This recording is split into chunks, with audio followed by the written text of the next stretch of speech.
अब इसके उपरांत हमारे परम आदर्श महामंडलेश्वर स्वामी सच्चिदानंद गिरि जी महाराज डुमारखंड योगाश्रम ओंकारेश्वर अन्नपूर्णा आश्रम जैसे कहते हैं पधारे हैं। आपको संक्षेप में अनुभव से युक्त ज्ञान योग ज्ञानम वक्षन्ति योगिनः कामदं मोक्षदं चैव ओंकाराय नमो नमः। परम श्रद्धेय समादरणीय मंच समस्त मंडलेश्वर महामंडलेश्वर वृंद, समुपस्थित संत वृंद, श्रोत्री वृंद एवं शक्ति स्वरूपा हमारी माता एवं बहन,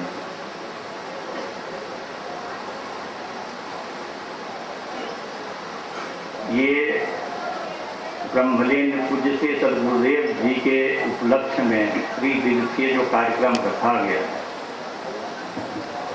कल का विषय था निष्काम कर्मयोग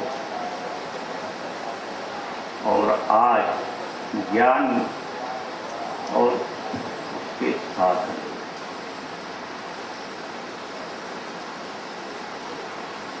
तो जंतु नाम नर, बस यही तक चलना है।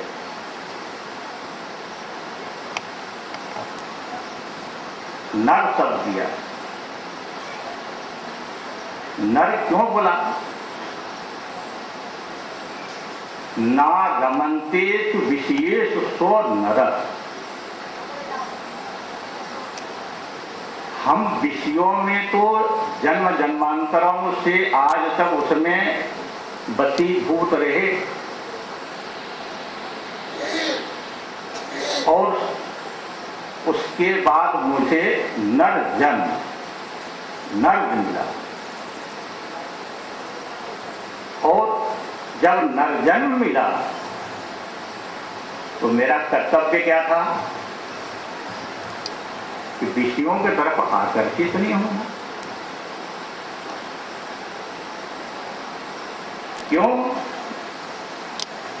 कि ये तो अन्य योनियों में भी मिल सकता है, लेकिन धर्मे हीना पशु भी नारायण, ये सबसे पहला हमारा कर्तव्य है कि अपने सदगुरुदेव के द्वारा बताए गए सब मार्ग पर चलना है, सब मार्ग पर चलना है। मुंडको चलना था सत्यम।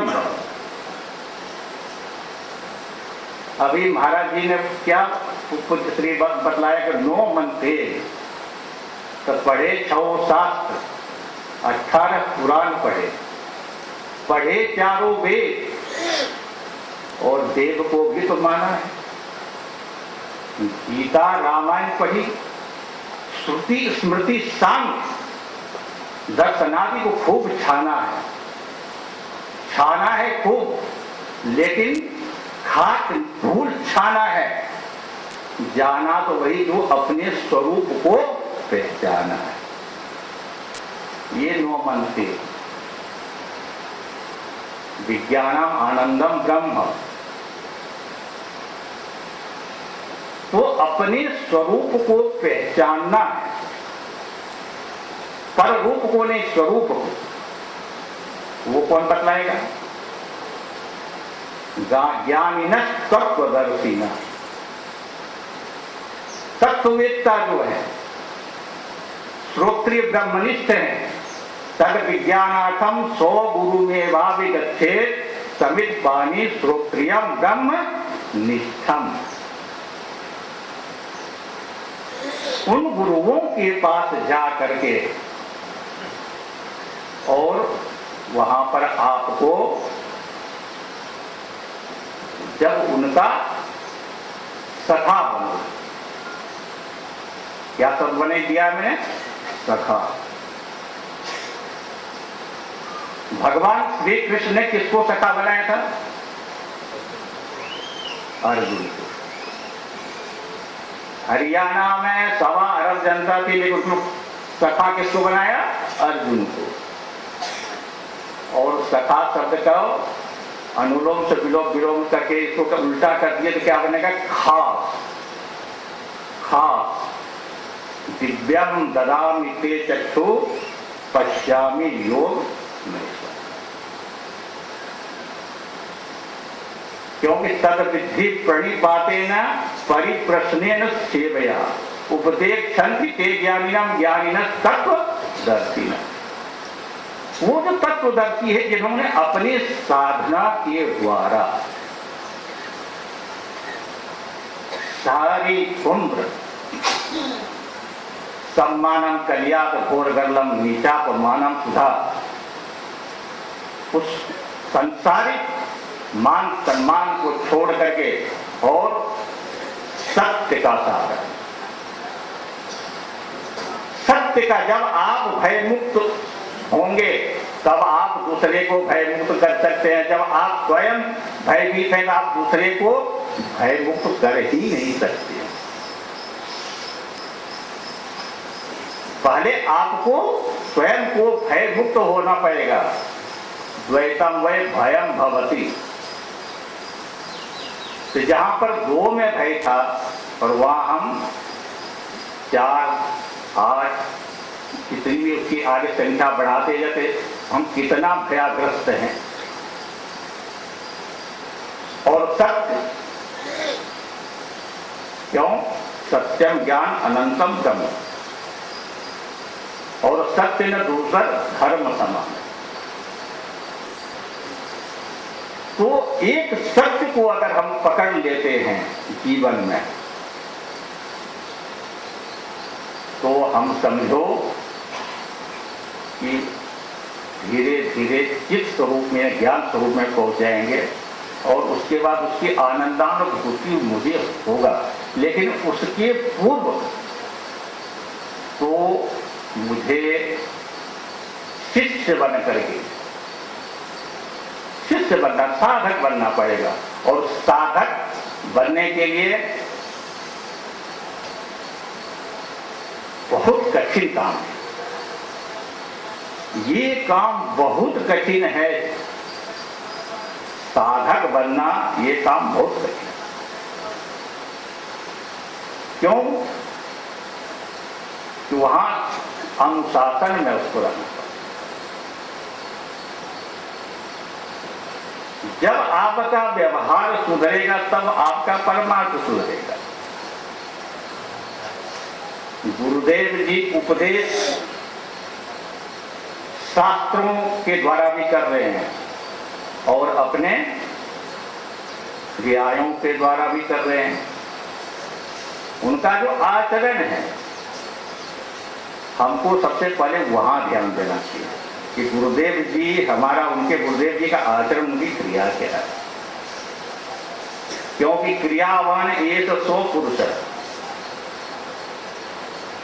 जब तक क्रिया में उसको नहीं लेंगे तब तक वो शास्त्र आप चाहे कितना पढ़ लो, उपदेश आप कितना भी ले लो, आपकी वाणी में पटुता आ सकता है।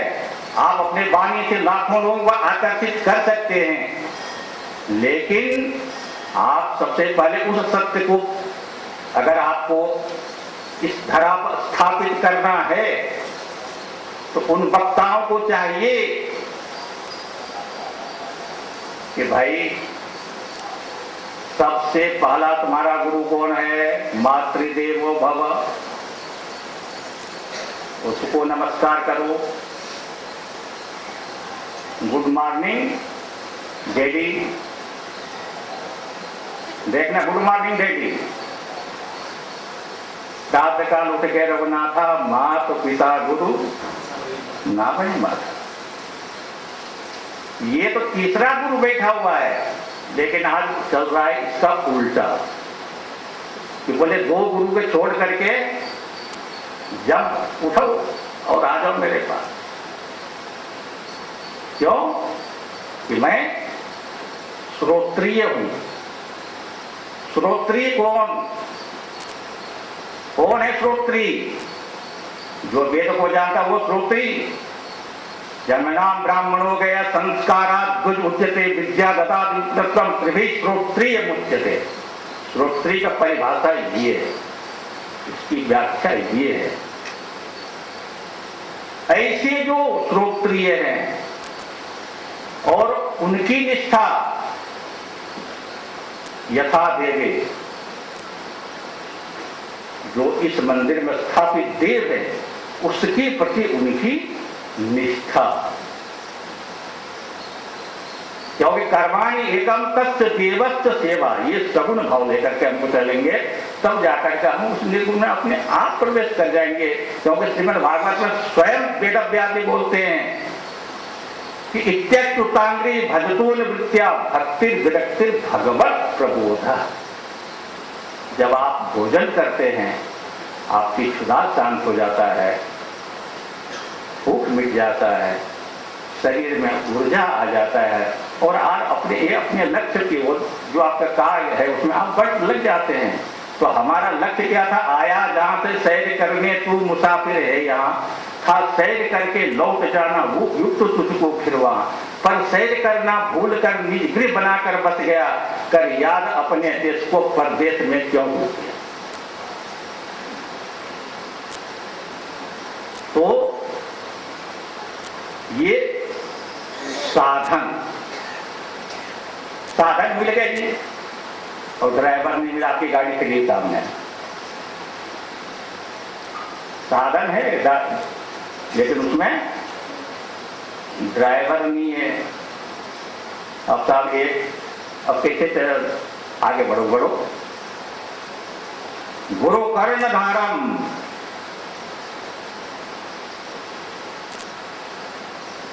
उसके लिए हमको उस साधन को चलाने के लिए हमको ड्राइवर चाहिए। ड्राइवर मेरा कौन है? पूज्य सद्गुरुदेव। और इतना होने के बाद अगर हम ज्ञानी से विज्ञानी नहीं बने तो फिर तो वही धूल छाना है, खाद छाना, इसके अलावा कुछ भी नहीं है। क्यों? साधन राम मोक्ष कर द्वार, साधन भी है लेकिन ड्राइवर हमारा सही होना। अगर ड्राइवर सही है तो हमको अपने गंतव्य पर जाने में, नहीं तो फिर तो वही हो गया कि मेरा संदेश सुना देना, तो हम कहते मेरा रिजर्वेशन करा देना गुरुदेव। ऐसा कोई गुरुदेव हुआ है जो आपका रिजर्वेशन करा दिया है? ऐसा कोई भी गुरुदेव मिल जाए तो उनको मैं भी वंदन करने के लिए तैयार हो के भाई रिजर्वेशन करा दिया है मोक्ष द्वार का।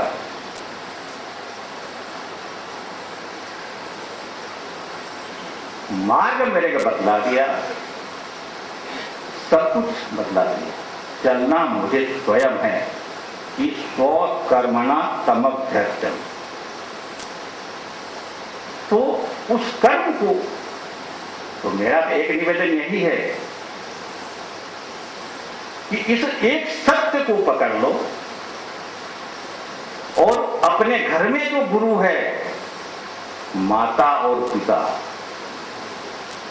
पहले उस गुरु को वंदन करो। और इस पंडाल में जितने हैं उनको जो वंदन करके आए उनको नमस्कार है, और जो वंदन नहीं करे वो कल से संकल्प लेके जाएं कि ये महाराज अभी तक जो कुछ हुआ गलती, लेकिन कल से तो मैं अपने माता पिता को वंदन करके आऊंगा। उसके बाद हमारे तीसरे को वंदन करना, भाई मेरे व्यक्तिगत है, सामूहिक नहीं है। ये व्यक्तिगत निवेदन है कि वो तत्वदर्शी, वो श्रोत्रिय, वो ब्रह्मनिष्ठ जो है तुम्हारे घर में है, उस गुरु को पहले हम नमस्कार करें और वो मुझे शिक्षा देगा। मदालसा तो देखिए, द्रौपदी देखो, अहिल्या देखो, तारा देखो, राम देखो, कृष्ण देखो, ये वशिष्ठ देखिए, आप देखिए जितने ऋषि हैं इनका आप इतिहास पढ़ें, क्या वो बोल सर्वागमानामाचार प्रथमम परिकल्मते। आचार परमो धर्म धर्मस्य प्रभु। सबसे पहले अपने आचरण में उसको लाओगे, और आचरण में नहीं लाओगे तो भैया MS आप लोगों ने पढ़े लिखे लोग आप पढ़े होंगे मेडिसिन एंड सर्जन, तो बंगाली पास क्यों जाओगे आप? अरे मेडिसिन एंड सर्जन जो शल्य क्रिया करके और मेडिसिन करके मेरे वो सही उपचार करके मेरे स्वस्थ करना, आप उस डॉक्टर के पास जाओगे कि झोला छाप डॉक्टर के पास जाओगे? तो ये महात्मा सब जो हमारे महापुरुष बैठे हैं ये सब MS है, मेडिसिन एंड सर्जन। और इनके पास जब हम बैठेंगे और हम ओंकारेश्वर के संत तो बहुत बड़े भाग्यशाली हैं कि ब्रह्मलीन पूज्यपाद द्वितराग पूज्य सदगुरुदेव जी के चरणों में रह करके प्रवचनात्मक और क्रियात्मक दोनों उपदेश का ग्रहण किया, और उस उपदेश को ग्रहण करके और ये जीवन उसी के साथ उनके बताए मार्ग पर चलता है। इतना बोलकर अपने वाणी को विराम देता। हरिओम।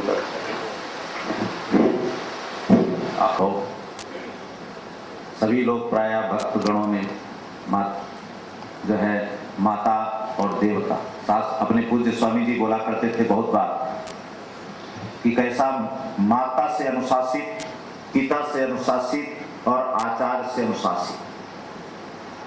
कई बार बोलते थे इस बात को।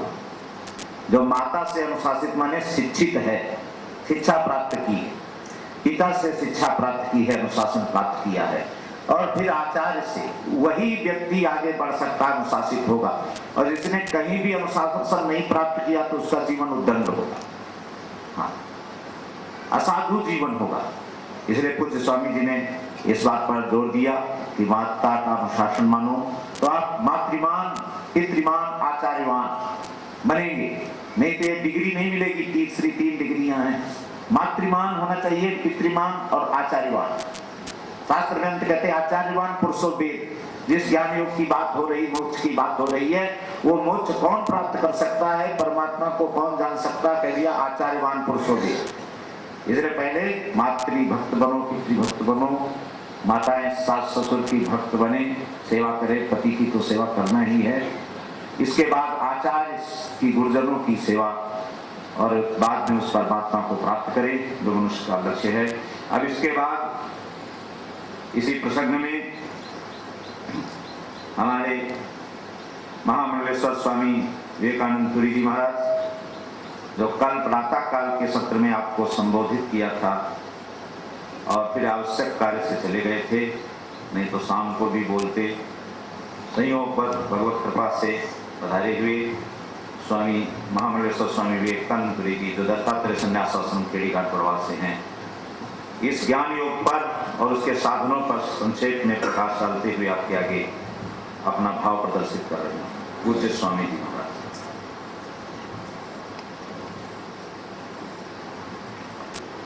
परासु यद्भद्रं तन्वासु। ओम शांति शांति शांति।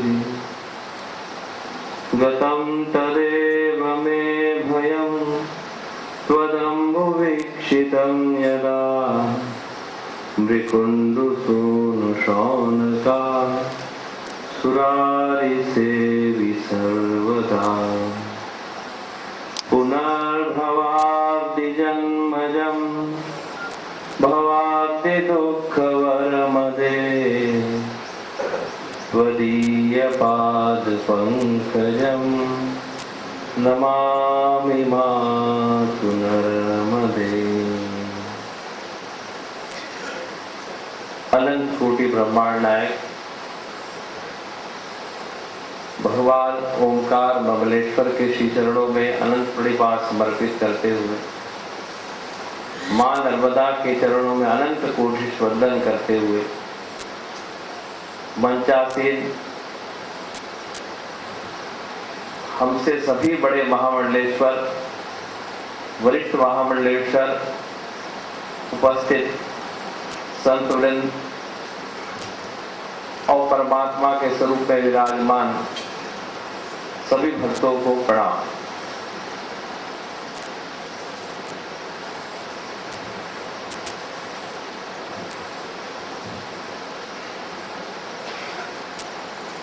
बड़े सौभाग्य से सत्संग प्राप्त होता है।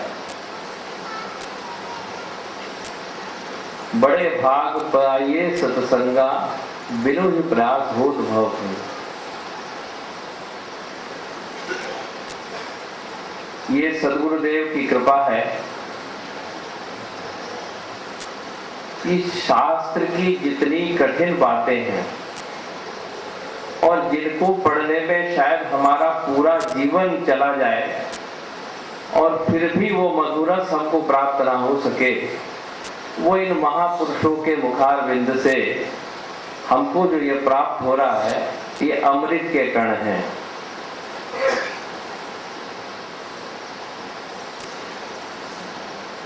मनुष्य का जन्म मिला, ये भगवान की कृपा है। अभी बड़ी सुंदर चर्चा महाराज जी ने रखी कि संस्कार की कितनी आवश्यकता है। श्रीमद् भागवत आपने अनेकों बार सुनी है। उसमें एक प्रसंग है कि धुंधली का संस्कार बिगड़ा तो धुंधकारी जैसे पुत्र का जन्म हुआ, और कयाधु का संस्कार बना तो प्रहलाद जैसे पुत्र का जन्म हुआ। इतने बड़े संस्कार की महिमा है। 3 आज्ञा है। जब व्यक्ति छोटा हो उसे माता पिता की आज्ञा में रहना चाहिए, गुरुकुल में जाए, शिक्षा लेने जाए, गुरुजनों की आज्ञा में रहना चाहिए, और बहुत अधिक ज्ञानी हो जाए, बहुत ज्यादा समझदार हो जाए और अपने को कुछ मानने लगे तो शास्त्र की आज्ञा में रहना चाहिए। शास्त्र ही व्यक्ति को संभाल सकता है, शास्त्र ही जीवन को सुधार सकता है, और शास्त्र ही मनुष्य को परमात्मा तक ले जा सकता है। आज का विषय बड़ा सुंदर विषय है, ज्ञान योग। पहले जब बड़े बड़े राज महल बनते थे उसमें 4 द्वार रखे जाते थे। ऐसे ये जो संसार है, इसके जो राजा हैं, जो परमात्मा है, वो जो सबके हृदयस्थ हैं, सबकी आत्मा है, किसी के इष्ट हैं, किसी के राम हैं, किसी के कृष्ण हैं, किसी की राधा है, किसी के शिव हैं, लेकिन ज्ञानी उसको अपना स्वरूप ही मानते हैं। ऐसे परमात्मा के लिए 4 मार्ग हैं, कर्म मार्ग, भक्ति मार्ग, योग मार्ग और ज्ञान मार्ग। कर्म मार्ग, भक्ति मार्ग, योग मार्ग और ज्ञान मार्ग।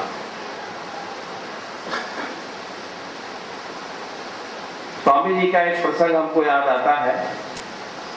स्वामी जी एक बार सत्संग में सुना रहे थे कि भगवान दत्तात्रेय जो परम ज्ञानी थे, स्वयं भगवान ही थे, स्वयं वस्तु भगवान, वो काशी विश्वनाथ के पास जाते हैं और जाकर के भगवान से कहते हैं कि भगवान, कि महाराज जी का सुनाया वो प्रसंग है कि भगवान मैं आपके 3 अपराध नित्य प्रति करता हूं। उन्होंने कहा, अरे आप तो ज्ञान शिरोमणि हैं, आप तो सबसे बड़े ज्ञानी हैं, उसके बाद भी आप अपराधी हैं।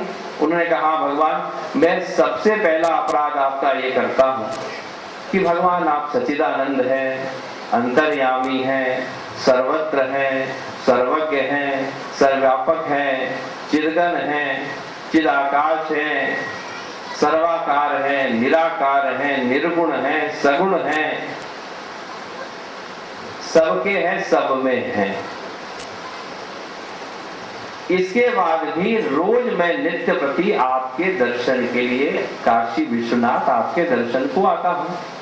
तो भगवान ये आपकी सत्ता को चुनौती है कि नहीं? जब आपके हमारे हृदयस्थ ही हैं, हमारे हृदय में ही है, और फिर उसके बाद भी मैं रोज आपके दर्शन करने के लिए आऊं, लेकिन भगवान मैं ऐसा अपराध क्यों करता हूं?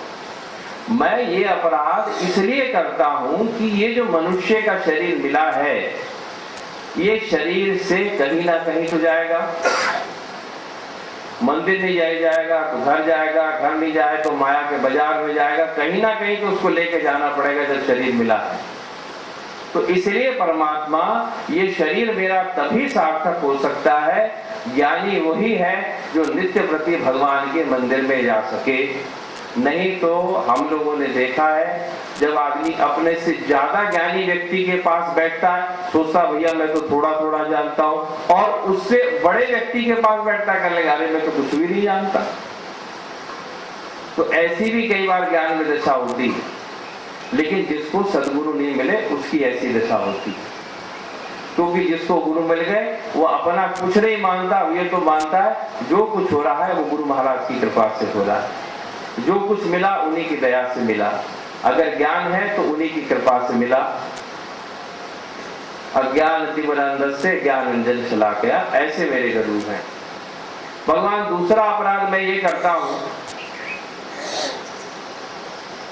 कि मैं नित्य प्रति बैठ के आपका ध्यान करता हूं। और मैं ध्यान क्यों करता हूं? भाई ये मन है, कहीं ना कहीं तो जाएगा। मन रोकने से रुकता नहीं। ये बालक भी और बंदर भी, कभी आंख में आ जाता है, कभी कान में चला जाता है, कभी नाक में आ जाता है, कभी मुंह में आ जाए, कभी हाथों में आ जाए, कभी पाँव में चला जाए, और जहां गया वहीं चलने लगे तो फिर उसी के हो गए।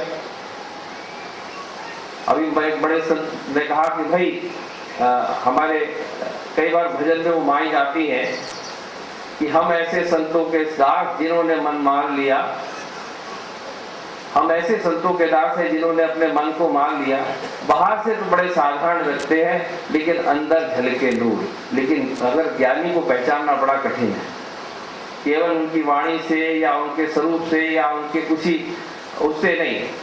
जड़ भरत को कौन पहचान सका, सुखदेव जी को कौन पहचान सका, विधेयराज जनक को कौन पहचान सका। तो ज्ञानी की कोई पहचान नहीं की है। ज्ञानी ऐसा, अरे ऐसी मिट्टी का बना होता है, ऐसा उसका रूप होता है। किसी एक छोटे से बालक में भी वो आत्मज्ञान हो सकता है, और किसी बहुत बड़े वृद्धावस्था को प्राप्त व्यक्ति जिसने बहुत शास्त्र का, कई बार आप देखिए ऐसे ऐसे साधु मिलते हैं कि जिन्होंने कोई अध्ययन नहीं किया है, लेकिन उनके पास बैठिए उनका एक शब्द भी सुनते हैं। एक बहुत बड़े ज्ञानी थे, उनके पास एक ऋषि पहुंचे, तो ऋषि से उन्होंने कहा कि भगवान मुझे कुछ ज्ञान चाहिए, ज्ञान की कुछ बात चाहिए। कह लेंगे वो देखो एक पेड़ के नीचे फकीर बैठे, जाओ उनके पास चले जाओ। वो गए फकीर के पास, देखा ये फकीर बिल्कुल धूल में सारा उसका बदन लिपटा हुआ है, हाथ पांव भी कुछ ठीक से नहीं दिख रहे हैं, बेसुध सा पड़ा है। जाके उसके पास पहुंचे, उससे कहा कि भाई भगवान कैसे मिलेंगे? कल कुछ नहीं, केवल मेरे बारे में सोचो मिल जाएंगे। अरे कह लेंगे आपके बारे में सोचो। लेकिन जब उसको संत की महिमा मालूम पड़ी, उसकी आत्मज्ञान की, उसकी जो उसके स्वरूप की स्थिति थी, जो भगवान को उसकी प्राप्ति थी, तो दूसरा अपराध मैं ये करता हूं कि नित्य प्रति आपका ध्यान करता हूं। मन कहीं ना कहीं तो जाएगा, तो इसलिए भगवान मेरा मन निरंतर आप में लगा है, इसलिए मैं ध्यान करता हूं। और भगवान तीसरा भी एक मैं अपराध आपका करता हूं। भगवान ने कहा भाई ये तीसरा अपराध और मेरा क्या करते हो? कहने लगे भगवान, मैं नित्य प्रति आपके तत्व का चिंतन करता हूं। महाराज जी ने उसमें बड़ा अच्छा बात बताई थी कि ध्यान करते करते ही तो हमको पता लगेगा कि वो भगवान ध्यान से परे, ध्यानातीत है, ध्यान में नहीं आ सकता, ध्यान से नहीं जाना जा सकता है। अब पूरब चले नहीं और पश्चिम छूट गया, कैसे होगा? जब पूरब चलोगे तो पश्चिम छूटेगा। और नित्य प्रति भगवान मैं सत्संग करता हूं, स्वाध्याय करता हूं, चिंतन करता हूं। नित्य कर्म एक यज्ञ की भांति है। नित्य कर्म एक यज्ञ की भांति है, नित्य, नियमित और निरंतर। अगर आप 5 मिनट भी ध्यान करें, 5 मिनट भी जब करें, लेकिन नित्य करें, नियमित करें और निरंतर करें। एक अंधा व्यक्ति था, अचानक जो है वो चलता गड्ढे में गिर जाता, फिर पुकारता अरे भगवान बचाओ बचाओ। लोग इकट्ठे होते, उसको उठा के बाहर निकाल देते। लेकिन उसने कहा भाई अगर भगवान मुझको इसमें से निकाल दे तब मेरा गिरना बंद हो जाएगा। भगवान आए और मुझको निकाल दे, तो एक दिन फिर गिरा गड्ढे में, उसने बड़ी जोर से पुकारा, भगवान बचाओ बचाओ। अब भगवान का मन पसीजा, भगवान आए, भगवान ने उस अंधे को उसमें से निकाला और निकाल करके चले गए। थोड़े दिन बाद अंधा फिर गिर गया, अंधे निकाले, भगवान ने निकाल दिया, फिर भी गिर जाता हूं। कई बार हमारे संसार के सभी लोगों की ऐसी दशा है, जब भी हम गड्ढे में गिरते, हे भगवान बचाओ, फिर बचाया, फिर गिर गए, फिर भगवान बचाओ। अब भगवान ने निकालना भी शुरू कर दिया, हमको ज्ञान भी हो गया, हमको भगवान के बारे में गीता भागवत पढ़ने की आदत भी हो गई, और फिर कहीं गिर जाते, फिर भगवान भगवान चिल्लाते हैं। तो अंत में जो है वो बड़ा अंधा परेशान हो गया, एक संत की शरण में गया। अरे कहने लगे, भैया इतने दिनों से पुकार पुकार के निकालने की बात करता है, अरे किसी संत की शरण में जाता, ज्ञान की दृष्टि मांग लेता, तेरे हृदय में प्रकाश आ जाता, तेरे नेत्रों में प्रकाश आ जाता, तो गिरना दूर हो जाता। इसलिए भैया अगर अपना कल्याण चाहते हो तो महापुरुषों से ये जो ज्ञान मिल रहा है, ये प्रकाश है, ये प्रकाश हमको मिल जाए, जिससे हमारा कल्याण हो जाएगा।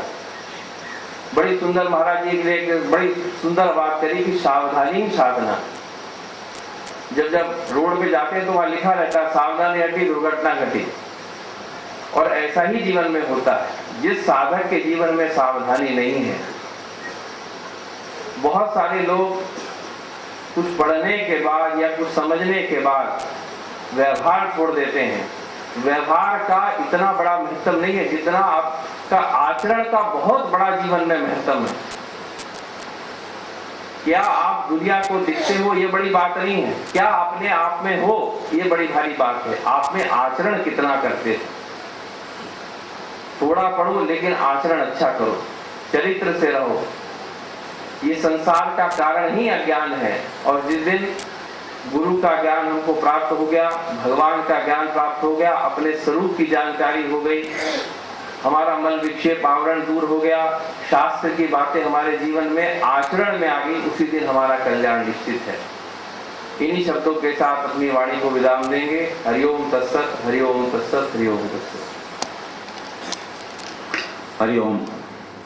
अपने जीवन के उद्धार के लिए परमात्मा का साक्षात्कार के विषय में स्वामी ने अपने भाव व्यक्त किए, और अपराध के विषय में बताया। दर्शन ध्यान क्यों करना, दर्शन करते हैं, यात्रा करते हैं। महाराज जी बोलते थे ये एक अपराध, लेकिन सच पूछो तो ये सारा संसार अज्ञान का कार्य है। शरीर भी अज्ञान से बना है, अज्ञान स्वयं अपराध रूप ही है, सब पापों का बाप है कह दिया अज्ञान को। और उसी का कार्य सूक्ष्म शरीर स्थूल शरीर है, तो ये वास्तव में अपराध रूप है। और इस अपराध को दूर करने के लिए अगर भगवान का दर्शन, भगवान के लिए यात्रा, भगवान के लिए ध्यान किया जाता है, तो ये नहीं तो ये तो अपराध रूप है। अज्ञान भी है स्वयं अपराध का कारण, और सूक्ष्म शरीर मन बुद्धि ये भी, और शरीर। तो इस अपराध को दूर करने के लिए जब व्यापक ब्रह्म है, लेकिन इस अपराध को परिष्कार करने के लिए नहीं तो ये अपराध बना रहेगा और अपराध करता रहेगा। इसलिए उस परमात्मा के शरण में ध्यान श्रवण में जो समय व्यतीत करते हैं, तो वो जो है हमें मुक्ति देता है। तो आपने अच्छा श्रवण किया। अब इसके बाद हमारे हरिद्वार से पधारे हुए आचार्य परमादर्श आचार्य महामंडलेश्वर स्वामी विश्वात्मानंद पुरी जी, जो प्रातः काल भी आपके समक्ष इसी ज्ञान योग पर बड़ा विस्तृत विवेचन किया, साधन बताए।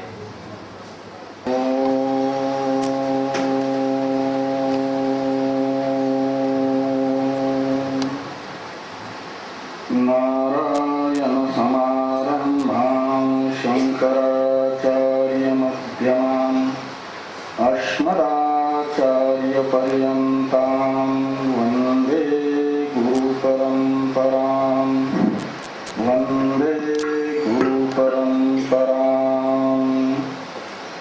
प्रातस्मरणीय अर्चनीय वंदनीय ब्रह्मलीन सद्गुरु चरणों में कोटिशः प्रणाम। परम श्रद्धास्पद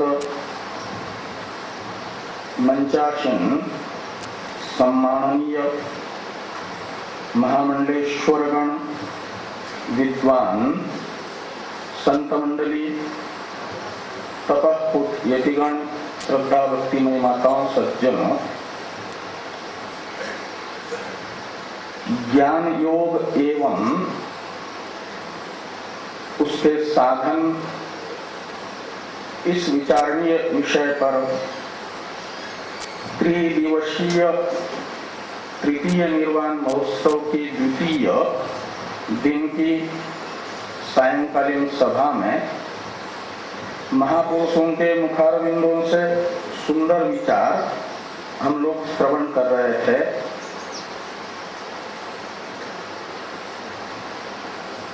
ज्ञानादेव तु कैवल्यम तमेव विदित्वा अतिमृत्युमेति नान्यः पंथा विद्यते अयनाय इत्यादि श्रुति वचनों के अनुसार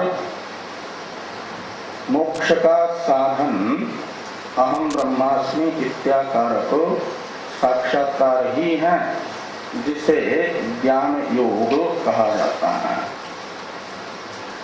और ज्ञान का फलभूत मोक्ष है आपके दुखों का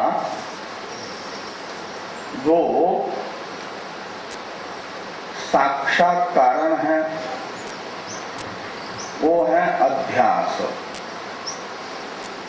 ब्रह्म सूत्र के अध्यास भाष्य में भाष्यकार भगवान ने अध्यास का निरूपण करने के पश्चात कहा कि संपूर्ण वेदांतों की प्रवृत्ति किसके लिए है? तो अस्य अनर्थ हेतोः प्रहाणाय आत्म एकत्व विद्या प्रतिपत्तये च सर्वे वेदांता आरभन्ते। एक दो उपनिषदें नहीं, जितनी भी उपनिषदें हैं उनको कहा जाता है वेदांत। वेदांतो नाम उपनिषद प्रमाण।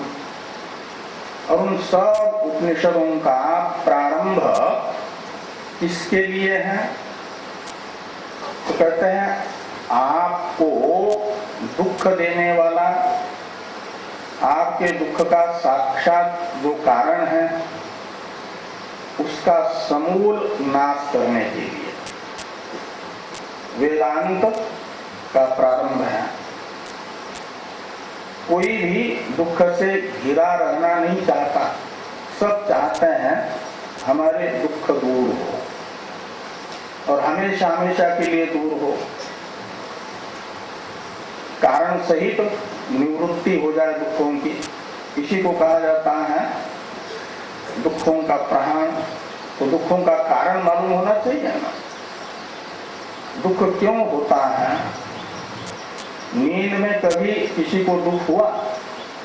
आप सो जाते हैं, गहरी नींद में है,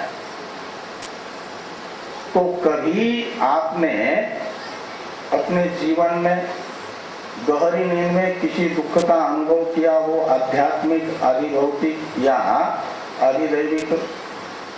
बता सकता है कोई भी? नींद में कभी किसी को दुख नहीं होता। यद्यपि दुख का बीज अज्ञान नींद में रहता है, लेकिन दुख का साक्षात हेतु जो है अनात्मा शरीरादि में आत्माभिमान, वो नहीं होता, जिसे अध्यास कहते हैं, भ्रांति कहते हैं। इसलिए श्रुति भगवती कहती है न अवै सशरीरस्य सतः प्रिया प्रिययोः अपतिरस्ति। जब तक आप सशरीर हैं, दुखालय कोई बाहर का संसार नहीं है। गीता में दुख ये मन का धर्म बताया है। मन का विकार है इच्छा, द्वेष, सुखम दुखम, संघात, चेतना, धृति। तो उस मन में और शरीर में जो दुखालय है, तादात्म्य अभिमान करके रहेंगे और दुखों से रहित होना चाहेंगे, तो एक प्रकार से अग्नि के पास बैठ करके शीतलता की अपेक्षा करना जैसा होगा। वह अपेक्षा कभी पूरी नहीं हो सकती। ऐसे यदि शरीर में आत्माभिमान है तो सुख दुख अवश्यम भावी है, और आपका शरीर हो लेकिन शरीर में आत्माभिमान ना हो तो आपको दुख स्पर्श नहीं करता। न रिक्यते लोक दुखे न बाह्य। आत्मज्ञान से शरीर छूटता नहीं है, शरीर में से आत्माभिमान निवृत्त होता है। और आपके दुखों की आत्यंतिक निवृत्ति का अर्थ ही है आप रहें आपका आपकी उपाधिभूत शरीर में, मन में, इंद्रियों में, बुद्धि में आत्माभिमान निकल जाए, बाधित हो जाए। जैसे कमल पत्र पानी में रहता है लेकिन पानी से गीला नहीं होता, ऐसे शरीर में ज्ञानी भी रहते हैं। महाराज श्री जी भी शरीर में थे आज से 3 वर्ष पहले तक, लेकिन शरीर में रहते हुए भी और अंतिम समय में उनको बड़ी असह्य पीड़ा होती थी। और हमारे सच्चैतन्य जी बड़े मुंह लगे हुए थे उनके कहते थे, महाराज श्री जी आपको सत्य संकल्प है, कई लोगों को संकल्प से ही कई लोगों के कष्ट को दूर करते हैं। आप इस शरीर की पीड़ा जो आपको हो रही है हमको देखी नहीं जाती, शरीर में जो पीड़ा हो रही है आप अपने संकल्प से इसे पीड़ा रहित क्यों नहीं करते? महाराज जी कहते हैं ये शरीर तो मैं नहीं हूं, और ये तुझे कैसे मालूम है कि मुझे पीड़ा हो रही है करके? मुझे तो कोई पीड़ा नहीं हो रही है सर। और ईश्वर के संकल्प में मैं बाधक क्यों बनूं? इस शरीर को उसका प्रारब्ध भोगने दूंगा। ये ज्ञानी का निश्चय ये होता है कि शरीर में रहते हुए भी शरीर के सुख दुखों से वे प्रभावित नहीं होते। अशरीरम वावसंतम न प्रिया प्रिय स्पृशतः, वे अपने स्वरूभूत आनंद का निरंतर अनुभव करते रहते हैं। ये जो हमारे दुखों का हेतुभूत अनात्मा शरीर आदि में आत्माभिमान है, और फिर इसी के अनुकूल प्रतिकूल कर्म करते हैं, इसी कारण जन्म और मृत्यु लेना होता है, जन्म लेना होता है, मृत्यु हो जाती है। इनकी आत्यंतिक निवृत्ति हो इसके लिए आवश्यक है ज्ञान। ज्ञान के अनेक साधन हैं, उनमें अनुष्ठेय साधनों में बहिरंग अंतरंग साधनों की चर्चा करते हुए ये बताया था कि निधिध्यासन पर्यंत अनेक अंतरंग साधन अनुष्ठेय साधन है, और सब साधक अध्यात्म पथ पर चलने वाले एक ही दोषों से दूषित नहीं होता है। अलग अलग ज्ञान की उत्पत्ति में प्रतिबंधक दोषों से दूषित चित्त साधकों का होता है। उन दोषों को निकालने के लिए शास्त्रों ने साधन बताए हैं।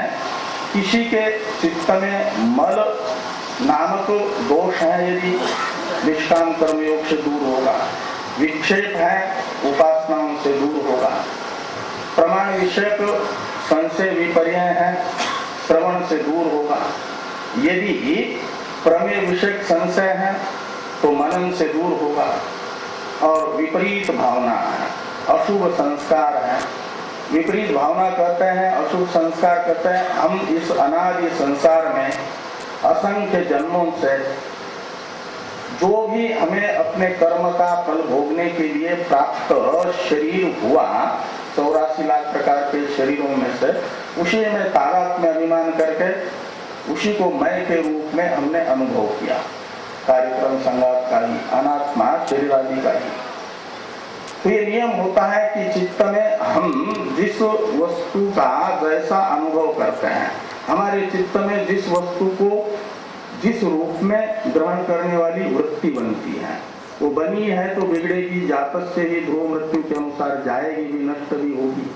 लेकिन नष्ट होने से पहले चित्त में अपने विषय का संस्कार डाल करके वह वृत्ति समाप्त होती है। अनात्मा शरीर आदि के मय के रूप में संस्कारों से संस्कारित तो मन जिन साधकों का है, उन साधकों की श्रवण मनन से प्राप्त जो प्रज्ञा है, अहम ब्रह्मास्मि इत्याकारक वृत्ति है, उस वृत्ति को ब्रह्म में ही टिकने में बाधक बन जाता है। गीता में कहा गया तदस्य हरति प्रज्ञाम वायुर्नाव मिवाम दशा। तो जैसे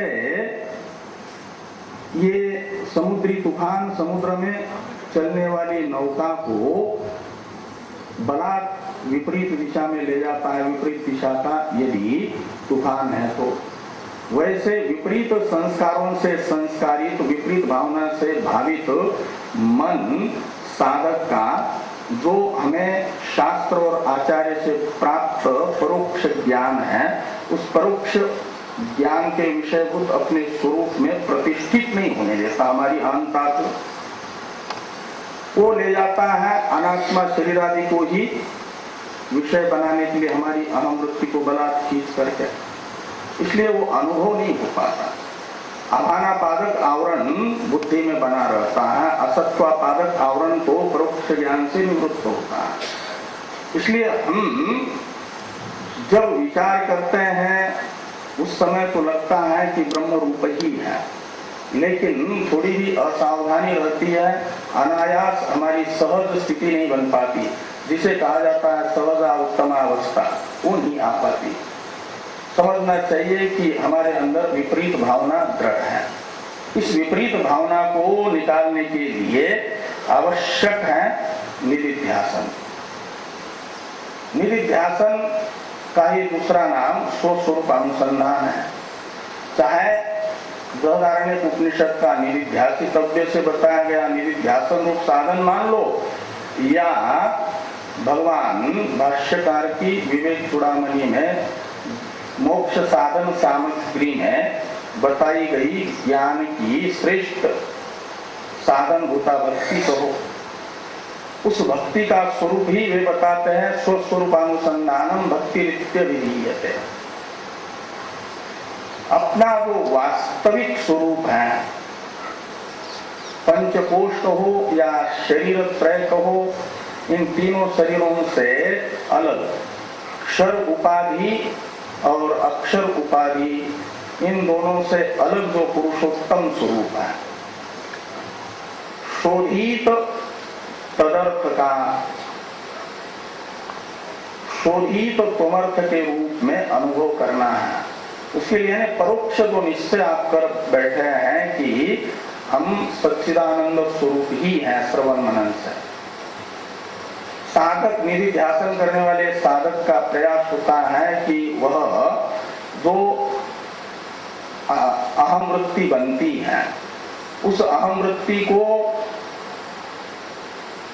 जो उपनिषदों ने आत्मा का स्वरूप बताया है, तत्वमसि वाक्यार्थ जो है, उसी को अपनी अहम वृत्ति का आलंबन बनाने के लिए प्रयास करता है। और विपरीत भावना जैसे ही अहम वृत्ति बनते ही अनात्मा शरीर आदि को आलंबन बनाने के लिए बलात् खींचने का प्रयास करती है।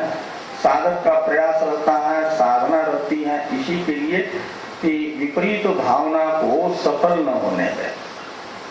विपरीत भावना तो आपकी अहम वृत्ति को उसके विषय अनात्मा शरीर आदि को आलंबन बनाने के लिए खींचती रहेगी, लेकिन आपका प्रयास होगा कि आप वेदांत ने जो आपको अपना स्वरूप बताया है उसी को अपनी अहम वृत्ति का आलंबन बनाने का प्रयास करते हैं।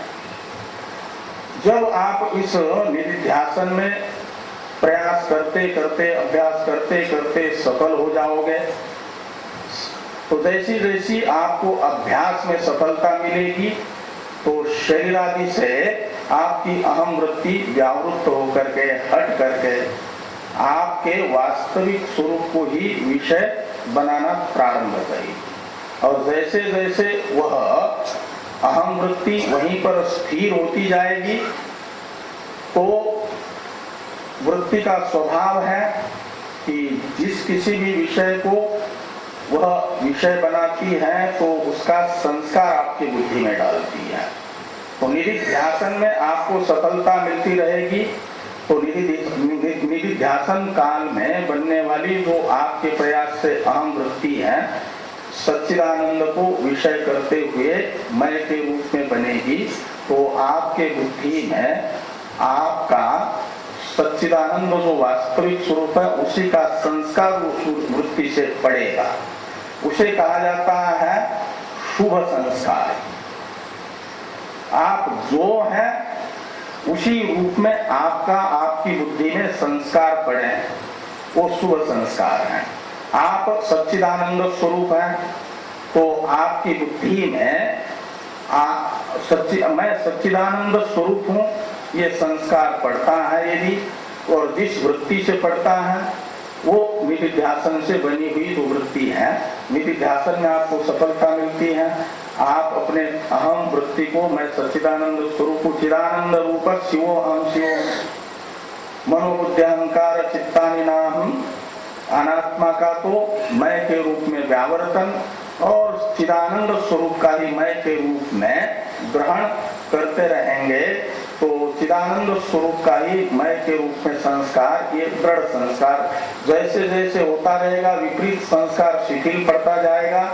एक समय ऐसा होगा कि आपकी अहम वृत्ति इस निधिध्यासन के अभ्यास से जैसे ही उत्पन्न हो रही है मन में, तो सच्चिदानंद स्वरूप को ही विषय बनाते उत्पन्न हो रही है।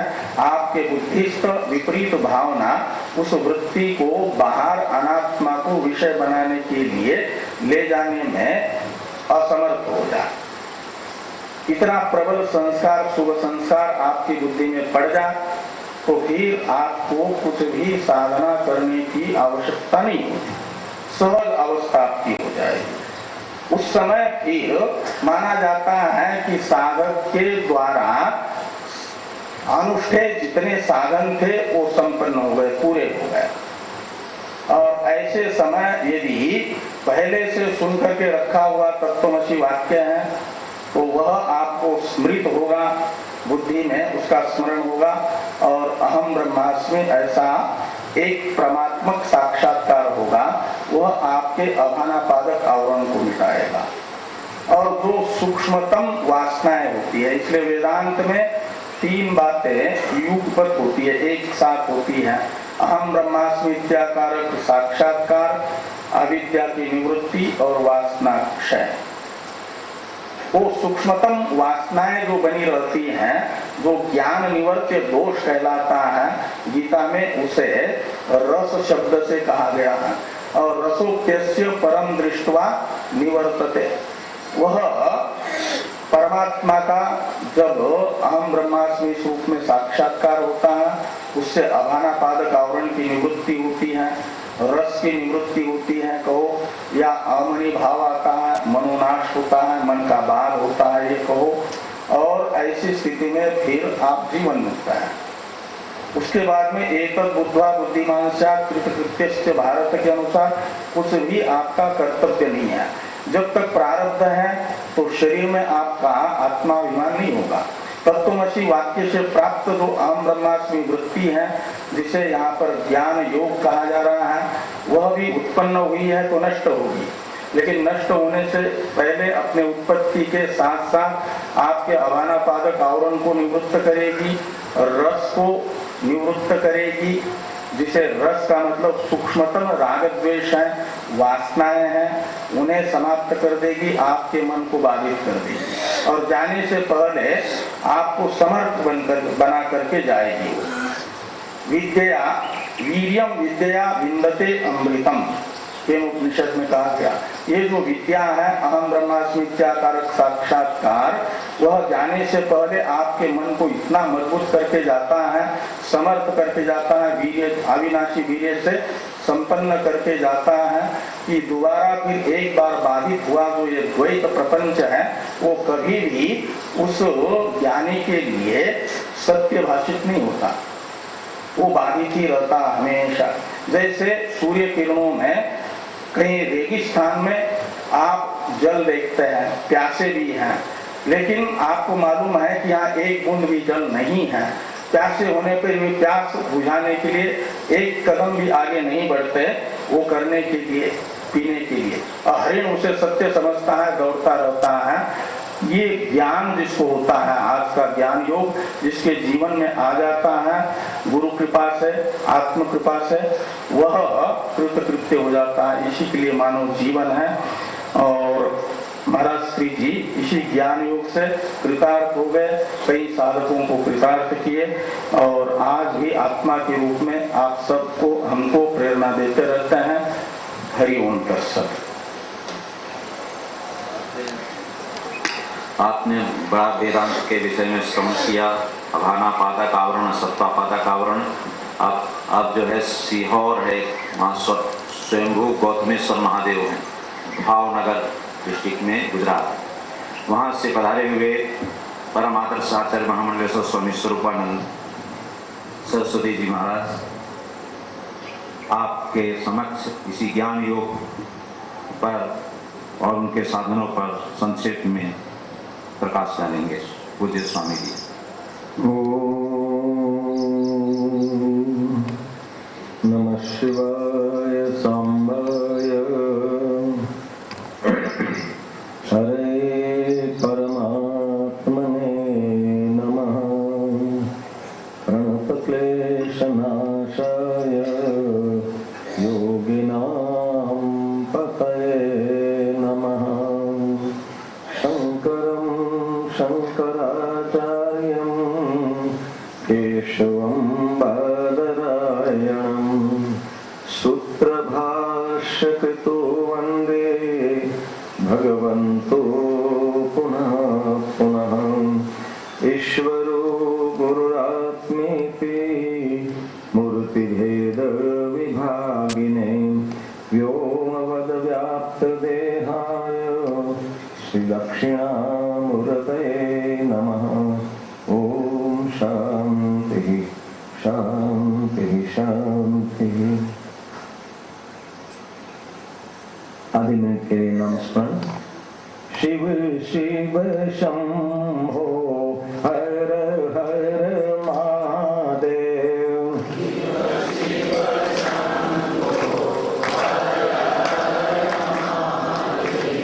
शिव शिव शंभो हर हर महादेव।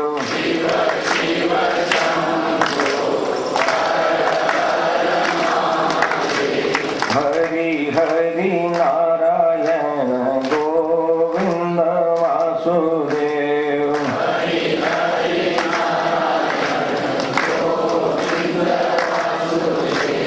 हरि हरि नारायण गोविंद वासुदेव।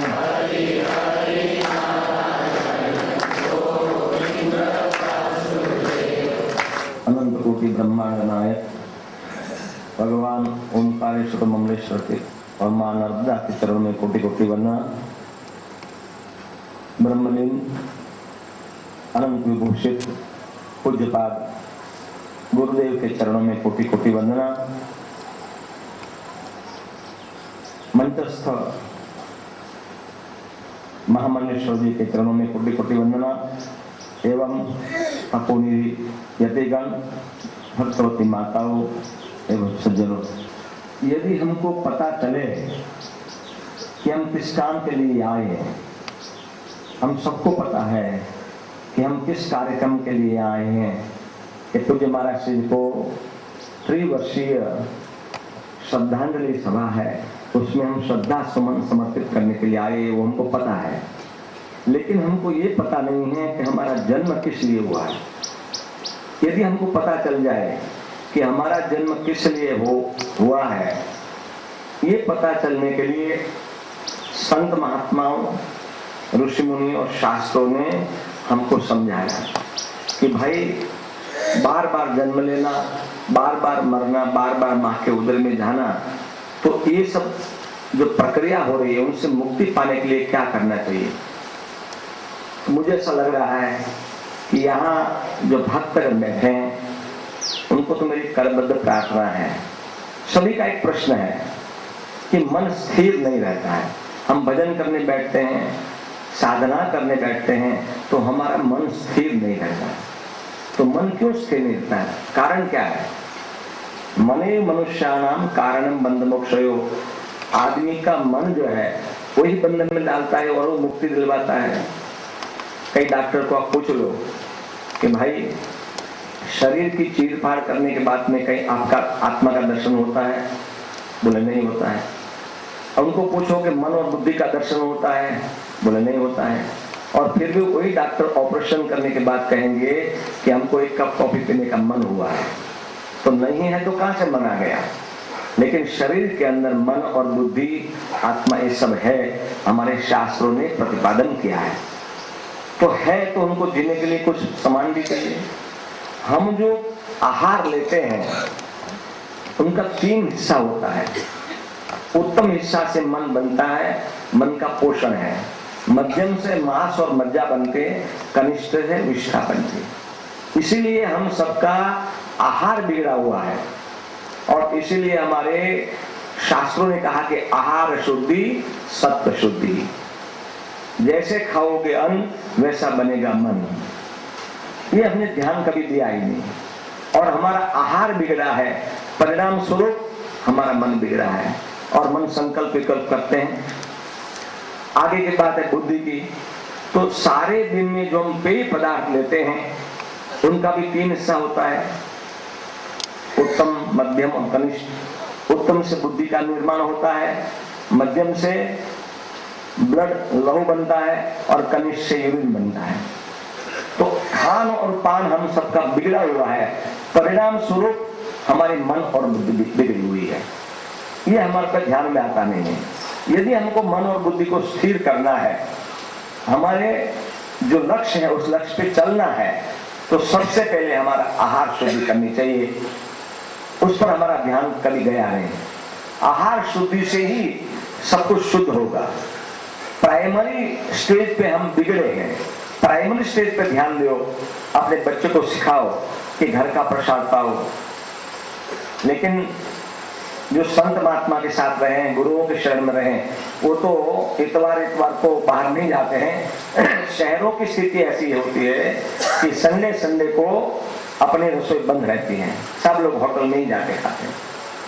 अब बताओ, जो शराब पीने वाला है, मीट खाने वाले हैं, अंडे खाने वाले हैं, पता नहीं क्या क्या गलत अनाप शनाप खाते, उनके हाथ के बनाई रसोई आप पाओगे तो क्या आपके मन की स्थिति होगी? और फिर लाख प्रयत्न करोगे तो भी मन स्थिर नहीं रहेगा, बुद्धि स्थिर नहीं रहेगी। इसलिए मैं तो करबद्ध प्रार्थना आप लोगों से है कि महाराज जी को, पूज्य गुरुदेव को, ब्रह्मलीन स्वामी महाराज को हम तभी श्रद्धांजलि दे सकते हैं कि भैया आज से हम प्रण करेंगे कि हम होटल का नहीं खाएंगे, बाहर का नहीं खाएंगे।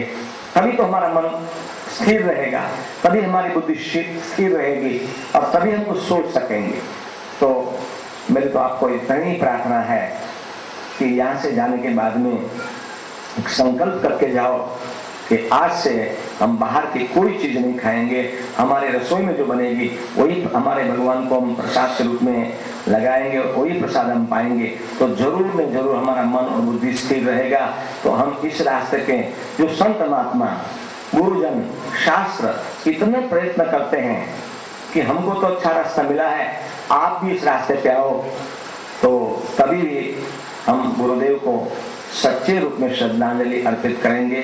हरिओम तत्सत, हरिओम तत्सत, हरिओम तत्सत। महाराज जी ने आहार पर ध्यान दिलाया। आहार शुद्धो सत्व शुद्धि। आहार का मतलब जो हम विषय ग्रहण करते हैं ज्ञान इंद्रियों से, ये 5 ज्ञान इंद्रियां, आंख, नाक, कान आदि जो हैं, ये इन इंद्रियों से जो हम आहार ग्रहण करते हैं, रसना से भी रस लेते हैं, जैसा कि बताया जाते हैं होटलों आदि में, जो रस लेते हैं या देखते हैं, रूप दर्शन करते हैं, वो शुद्ध कैसे होगा? तो एक तो शास्त्रीय विधि से हम ग्रहण करें, शास्त्र की आज्ञा से ग्रहण करें, भगवान की आज्ञा से और शास्त्रीय विधि से ग्रहण करें, जिसको कहा है वैसे ग्रहण करें। भाष्यकार भगवान छांदोग्य उपनिषद में लिखते हैं, इन विषयों का ग्रहण राग, द्वेष, मोह से रहित होना चाहिए।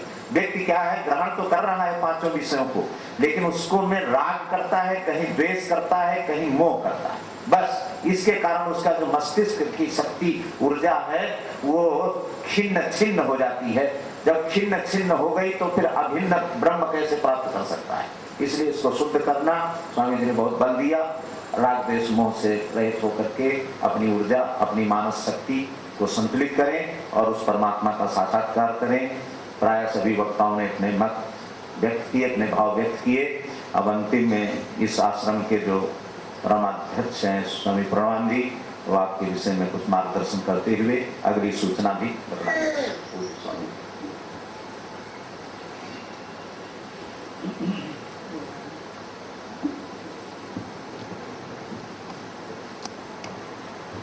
दिशं तुषं मे गुरुपादपांशवः। ॐ शान्ति शान्ति शान्तिः। ब्रह्मलीन पूज्य महाराज श्री के चरणों में प्रणाम करता हूँ।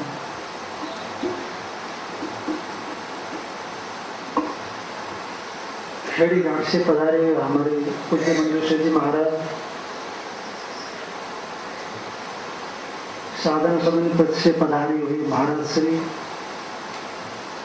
अन्नपूर्णा आश्रम ओंकारेश्वर से पधारे हुए पूज्य महामंडलेश्वर जी महाराज, शिवूर से पधारे हुए पूज्य महामंडलेश्वर जी महाराज, पूज्य स्वामी विरागानंद जी महाराज, हरिद्वार से पधारे हुए हमारे गुरुतुल्य पूज्य महाराज श्री, मांगरूल से पधारे हुए महाराज श्री स्वामी सत्यानंद जी महाराज एवं आत्मस्वरूप संतवृंद, श्रद्धा भक्तिमय माताओं एवं भक्तजनों, पूज्य संतों के मुखारविंद से आपने बड़े ही सुंदर ढंग से ज्ञान के विषय में एवं उनकी साधनाओं के विषय में श्रवण किया। ज्ञान योग ये हमारा जीवन का लक्ष्य है और उसका जो साधन संतों ने वास्तव में जो लक्ष्यभूत तत्व है उसकी अपेक्षा साधनाओं पर जोर दिया, क्योंकि परमार्थ तो जैसा है वैसा है। तमाम तरह की कल्पनाएं अपने ऊपर हुई, पारमार्थिक जो तत्व है उस तत्व में तमाम तरह की कल्पनाएं हुई, जिसको अध्यारोप कह दिया, अध्यास कह दिया, भ्रम कह दिया, जो कुछ भी कह दिया।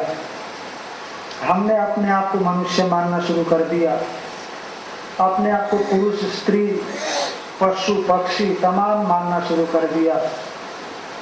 पर वास्तव में देखा जाए तो ये केवल विशुद्ध चैतन्य स्वरूप ही है, इन सब उपाधियों से विनिर्मुक्त है। पर ये उसका पारमार्थिक स्वरूप है। जैसे विभिन्न दृष्टांतों के माध्यम से संतों ने समझाने की कोशिश की, जागृत स्वप्न सुषुप्ति का दृष्टांत दिया, जगते हुए भी अहम की स्फूर्ति हो रही है और स्वप्न में भी ऐसा मालूम पड़ता है, और सुषुप्ति से जगने के बाद भी कहता है मैं बड़े सुखपूर्वक सोया, और तीनों में ऐक्य की प्रतीति होती है। तीनों अवस्थाएं भिन्न भिन्न है, पर तीनों जगह पर अनुभव करने वाला चेतन एक है, भिन्न नहीं है। इसका मतलब आप समझ गए कि जागृत स्वप्न में नहीं है, पर जागृत में अहम करने वाला स्वप्न में है, जागृत को जानने वाला भी स्वप्न में है, और जो स्वप्न में था वही सुषुप्ति में था, और सुषुप्ति से जो जागृत में आया वो कल परसों नरसों जो भी घटनाएं हुई उन सब का पूर्वापर का अनुसंधान करने वाला है। और यही न्याय आप, यही युक्ति आप बाल्य, जवानी एवं बुढ़ापा में लगा दीजिए। बालक अवस्था में जो अनुभव कर रहा था, जवानी में भी वही अनुभव करता है, और बुढ़ापे में जाने के बाद भी वही अनुभव करता है। इतने 70-80 साल की उम्र निकल गई, पर अनुभवकर्ता में बदलाव नहीं आया। भामतिकार वाचस्पति मिश्र कहते हैं, यो अहम बाल्ये पितरो अनुभवम स एव अहम स्थाविष्ठे प्रणत्रिम अनुभवामि। जो मैं बचपना में अपने दादा दादियों का, नाना नानियों का अनुभव करता था, वही मैं बुढ़ापे में जाने के बाद अपने नाती पोतों का अनुभव करता हूँ। मैं उस अवस्था में बहुत छोटा था, हमारे दादा दादी बड़ी उम्र वाले थे, उनको मैं जानता था, और जब मैं बुढ़ापे में आया वही मैं छोटे छोटे नाती पोतों का अनुभव करता हूँ। आप देख सकते हो कि आपका शरीर बचपने में अलग था, बुढ़ापे में आपका शरीर का आमूलचूल परिवर्तन हो गया। बचपने की फोटो दिखा दी जाए तो आप बुढ़ापे में नहीं पहचान सकते, इसलिए बचपने का शरीर और बुढ़ापे का शरीर ये अनुभव करता नहीं हो सकता। तो फिर अनुभव करने वाला कौन था? जो बचपने को जान रहा था, जो जवानी को जान रहा था, और जो बुढ़ापे में जाकर के नाती पोतों को जान रहा है, उसमें ऐक्य की प्रतीति हो रही है, भिन्न भिन्न की प्रतीति नहीं होती। ऐसा नहीं होता है कि मैं बचपना में जो जानता था वो अलग था, और जवानी में जो जान रहा था वो अलग था, और बुढ़ापे में जो जान रहा हूँ दूसरों को वो मैं अलग हूँ। तीनों ही अवस्थाओं का अनुसंधान करने वाला अनुसंधाता एक मालूम पड़ता है। जागृत स्वप्न सुषुप्ति में काल थोड़ा संकुचित मालूम पड़ता है, कम मालूम पड़ता है, वहां भी चेतन एक है, और वही चेतन 80 साल की उम्र तक, पूर्व से लेकर के जब तक उसने होश संभाला तब से लेकर के बुढ़ापे तक का अनुभव करने वाला कोई एक मालूम पड़ता है। तो इसी युक्ति का आप इसके आगे भी ले जा सकते। योग सूत्र भाष्य में एक जैगी सद और आटव्य ऋषि का संवाद का कथन है। तो एक ऋषि दूसरे ऋषि से पूछते हैं कि तत्वबोध होने के बाद आपको जो सुखानुभूति हो रही है, और तत्वानुभव होने से पहले जो आप विभिन्न प्रकार के विषयों का अनुभव करते थे, उसमें आपको कौन सा अच्छा लग रहा है, कौन सा ठीक लगता है? तो जवाब देते हैं कि उस काल का जो सुखानुभव था वो दुख से मिला हुआ था, निर्विशेष सुख नहीं था, पर ये सुख अलग प्रकार का सुख है, निर्विशेष सुख है, इसमें किसी प्रकार का कोई कष्ट नहीं, कोई परेशानियां नहीं। यानी कहने का मतलब अभी तत्वबोध होने के बाद भूतपूर्व गति से वो न मालूम कितने जन्म जन्मांतर की बातों को एक अनुसंधाता के रूप में अनुसंधान कर रहे हैं।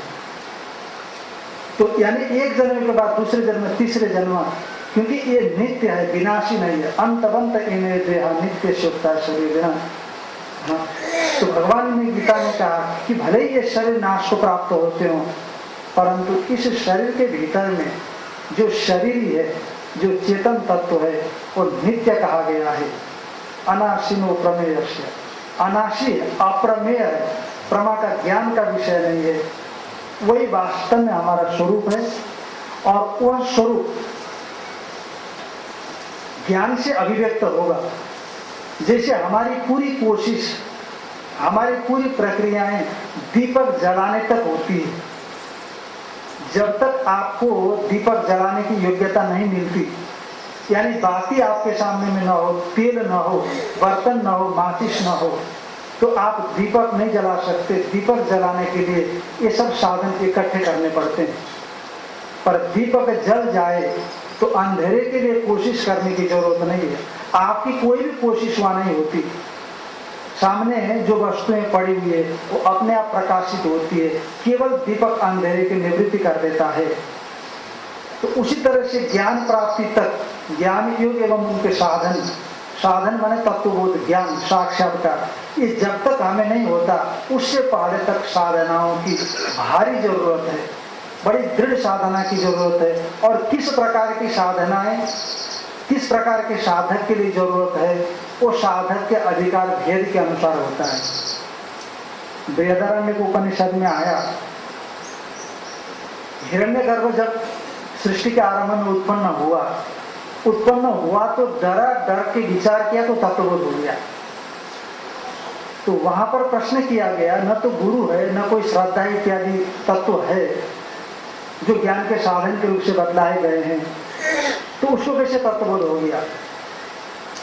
का उत्कृष्ट हेतु उद्भवत्वात् लोकवत्। भगवान शंकराचार्य जी महाराज शंकर भाष्य में उत्तर देते हैं, जिस प्रकार से यहाँ पर भी हम व्यक्ति को देखते हैं जिसके अंदर उत्कृष्ट प्रतिभा होती है, वो बहुत उहा विचक्षण हो जाता है, बहुत तत्व को जानता है, बहुत कुछ विषयों को आत्मसात कर लेता है।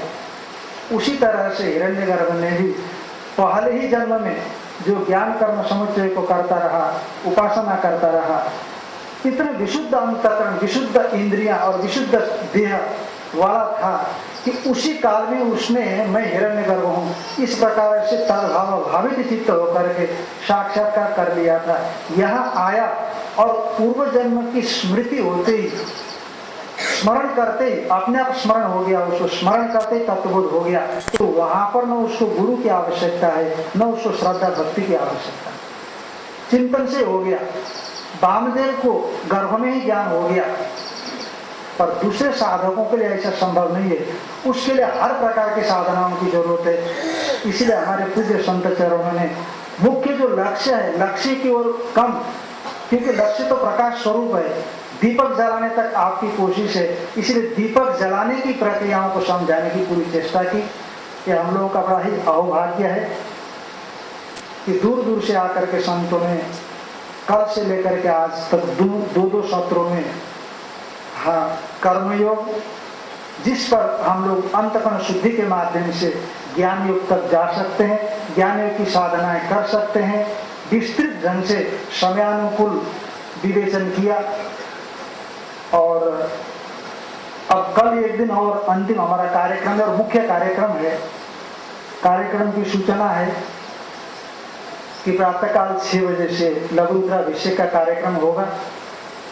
हमारे पंडित लोग आएंगे, कार्यक्रम चलता रहेगा उधर 7 से लेकर के 7:40 तक, जैसे कि आपने निमंत्रण पत्र में देखा है। भजन कीर्तन इत्यादि होगा, कोई भजन मंडली नहीं बुलाई गई, हमारे संत लोग हैं, भक्त लोग हैं, सभी 7 से 7:40 तक भजन कीर्तन करेंगे। और 7:40 से 8 बजे तक हम लोग कठोपनिषद का पहले अध्याय का पाठ करेंगे। फिर 8 बजे के बाद पूज्य महाराज श्री के चित्रपट पर माल्यार्पण पूर्वक कार्यक्रम का आरंभ होगा। कल का कार्यक्रम महाराज जी की पुण्यतिथि को लेकर के है, इसीलिए जिन संतों का जैसा महाराज जी श्री के विषय में अनुभव हुआ और महाराज जी के उपदेश कैसे थे, उनका जीवन चरित्र किस प्रकार से रहा और उनके जीवन चरित्र से हमें क्या शिक्षा मिलेगी, इत्यादि इत्यादि सब संत लोग आपके सामने प्रकाश डालेंगे। और एक आध हमारे भक्त लोग भी भक्तों की ओर से प्रकाश डालेंगे। तो ये हम लोग बड़े ही प्रेम से इन चीज़ों का श्रवण करेंगे।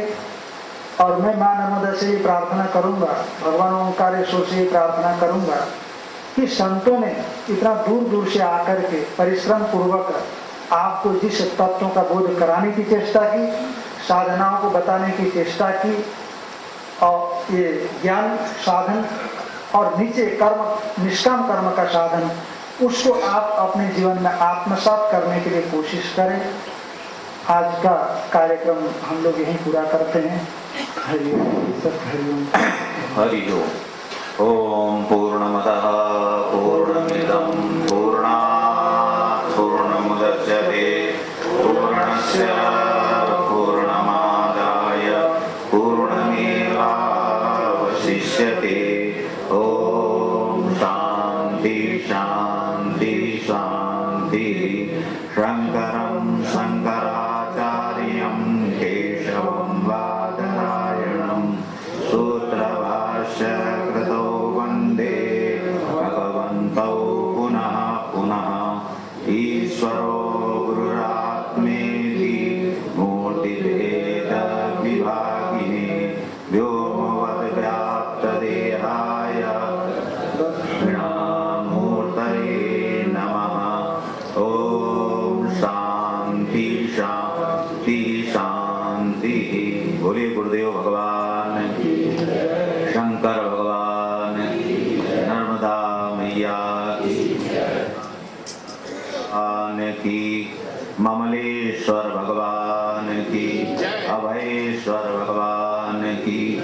हर हर हर हर। पूज्य ब्रह्मलीन स्वामी जी महाराज की। हर हर